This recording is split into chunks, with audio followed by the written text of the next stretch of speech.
Hi everyone and welcome back to the Clever Report. It's yours truly, Peter Clever. So make sure you like, subscribe, turn on post notifications so you'll be notified anytime I drop another video. Now let's talk sports today. Let's talk our own favorite pundit, Eni Aluko. She has been making rounds on social media since last year. If she's not complaining about being black, she's complaining about misogyny in the sports industry. She's complaining about everything. Like, this person is absolutely the definition of victim Olympics. She is always whining and complaining about something. It is not even as if the punditry job she's actually the best or she's actually good at it, but she finds a way to whine and complain. Now, last year she called out Wright for actually taking the space, women's space in punditry jobs, especially in women games, and she received backlash last year. Apologized to Wright, but he did not accept the apology. Rightly so, because she actually does this when she calls out somebody, and then when the backlash starts coming, she starts retracting her words and doing all this stuff. So a few days ago, she went on a podcast and did the same thing. She actually did the same thing. Threw Wright under the bus, threw Nedim Onoha under the bus, and it's very, very pathetic the way she's doing it. Always crying and whining about men being in women's game and everything.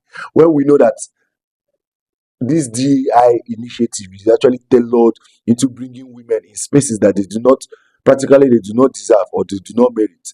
But let's just imagine, Eni Aluko. Let's just give her the benefit of that and listen to what she has to say. Last year at the Women's Lionesses final, I'm sat in the stands. I wasn't on ITV for the final. Farrah Williams was sat next to me. Farrah Williams has 170 caps for England. The two broadcasters that had the rights, ITV, BBC. On BBC, you've got Ellen White, Steph Horton, Nedim Onoha. No offence to Nedim Onoha, nothing against him. I don't know whether he played for England or not. You're on the... Now, you see the way she actually constructed the whole statement, making it look like... Now, firstly, let's talk about Ian Wright. This guy, there has been clips, and there's been clips going as back as in the 90s, in the early 2000s, of this guy supporting the women's sports when it wasn't even popular, when nobody actually cared a little about what they were doing because the game was not even good. It's not as if the game is actually exceptional today, but this guy genuinely as a player actually cares about them. He really cares. And now, let's just say these people are coming to reciprocate that care and love he has shown them. And another thing is name recognition. He's likable. He has insights in the game. He genuinely cares about women's game, and the way he analyzes and breaks down the game. It is very, very insightful, and people love watching him. And all the networks she's criticizing, they want to make money. They genuinely need to make money. They want to put a face that is very likable, a face that is known, a face that knows the sports. Now, and the argument she was making is, talking about how many caps they had and everything. So, someone like Nedim Onoha, you can't even compare ability-wise Eni Aluko and Nedim Onoha. You cannot do it. You can't. So, how many caps you racked in the female game doesn't actually make you, the OG pundit, or you have every right to. You have to come out as likable, and people actually enjoy seeing your face. People will think, or the value you bring. These networks, they need to make money.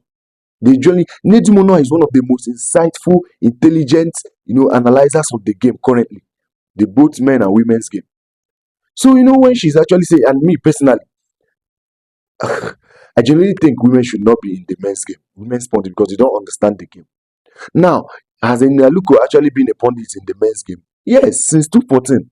So she's been a hypocrite for actually coming to say that these people do not deserve to be in the women's final, the Euro final, because they are men. It doesn't make any sense. But I swear, she's a victim. She's the OG victim. So we have to actually listen to her spew all this nonsense. So let's keep listening. Nedim Onoha, nothing against him.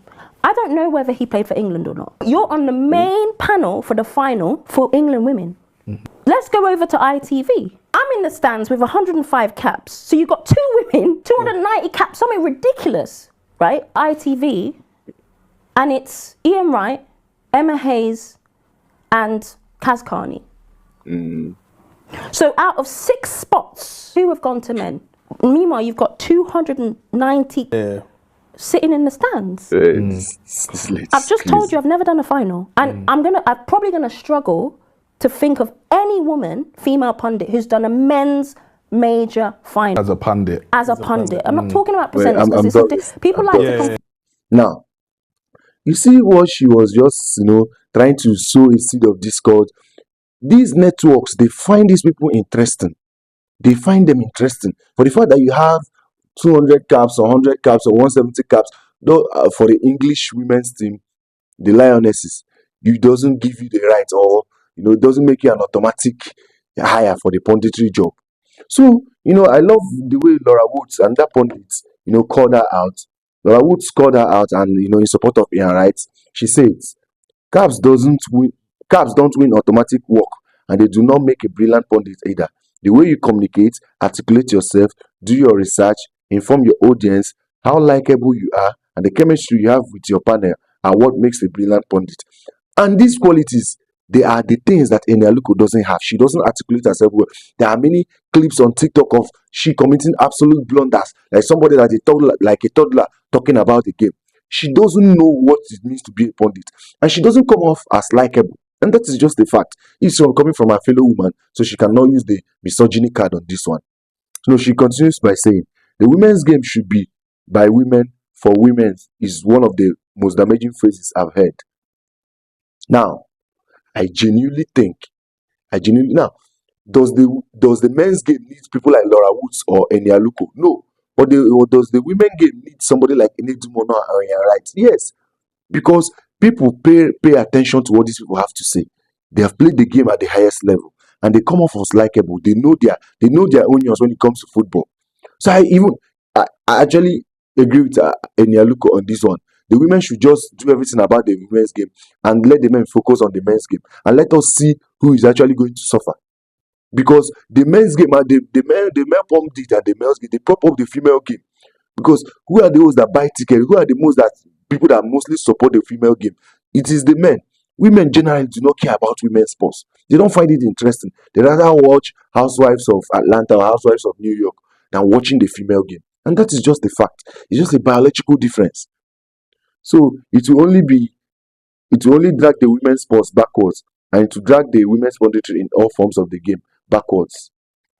The thing is that I just want them to remove females in the men's game, because most of them, not all, I'm not generalizing, but a staggering majority don't know what they are saying. They don't understand the game. They've not the intensity. Yes, it's the same sports, but the game is very different. The intensity is different. Everybody knows that. Every person actually knows that.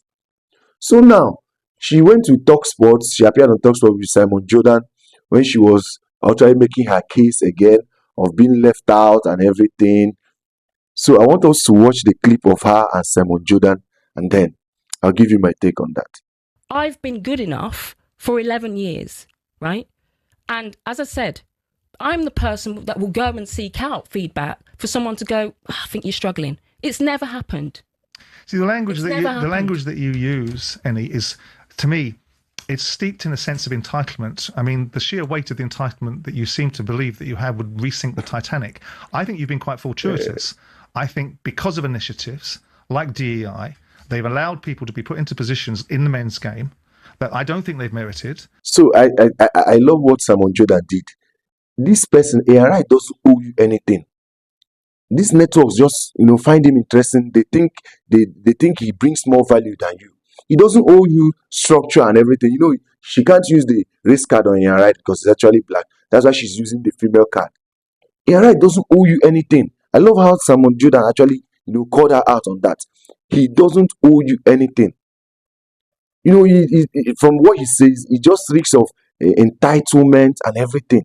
She thinks she deserves to. So this guy should just swap spaces of an opportunity, to talk about in the Euros final, 2025 Euro final, to pundit to make commentary on the match. She actually thinks he had to bend the knee to her and give her the job just because she's a woman, just because she's Eni Aluko. It doesn't make any sense. Now, there's another clip of Simon actually talking about how he finds her. When it comes to talent-wise, it is not actually working. So I want us to watch the clip. then I'll give you my last commentary on that. For what my view is worth, I listened to the observations. I've encountered Eni in short form, in long form. We've had a conversation about something to do with the commerciality of football, which I thought Eni talked with no commercial sense. And that's my opinion. She probably disagrees. I've seen her in long form, in podcasts, talking about various things, specifically with Andrew Gold, where she's ideologically aligned with a perspective that overrepresentation is based upon merit and underrepresentation is based upon structural racism, and I find that a difficult circle to square. As far as expertise is concerned, when I listen to her as a pundit, and the times that I've listened to her, I don't think that she's particularly enlightening or illuminating or engaging or charismatic, or sometimes comes across particularly likable. I love what Simon said. That he has actually discussed the commercial game, the part of the game, that the commercial game with her, and she doesn't really understand how it works. And she doesn't come out, she doesn't seem likable. She seems uninformed. This is the problem. People are not, criticizing her because of her skin color or because of her gender. It is because she's actually a crybaby. She's actually whining every day, and she doesn't come off as likable. She doesn't do her research. She doesn't flow well, or she doesn't have that chemistry with the panels. So it is not a matter of misogyny or racism, but it's a matter of somebody not being great at her job and trying for us to, give her a quota just because she's black or because she's a woman. And I'm so happy that the vast majority of people, the football fans all over the world, they are actually calling her out on her bullshit. Nobody cares of why she's crying racism. There's a time I watched a podcast with Andrew Gold. Throughout the hour plus podcast, she was just making statements of how her race is actually hindering her from being what she wants to be and other stuff. So this is the problem. Now, to solve all these things, I want the men to just work in the men's game and the women to work in the women's game. But these networks, being the DI, the whole woke mob, they find a way to insert the females in the men's game, knowing fully well that they do not understand the game. Most of the times, they don't come off as likable. It's not even a matter of Eni Aluko. They don't come off as likable. They don't come off as very, very informed about the game. So I'm happy that people are actually calling her out and nobody's buying the whole I'm being marginalized because I'm a woman. I'm being marginalized because of my race, of my skin color.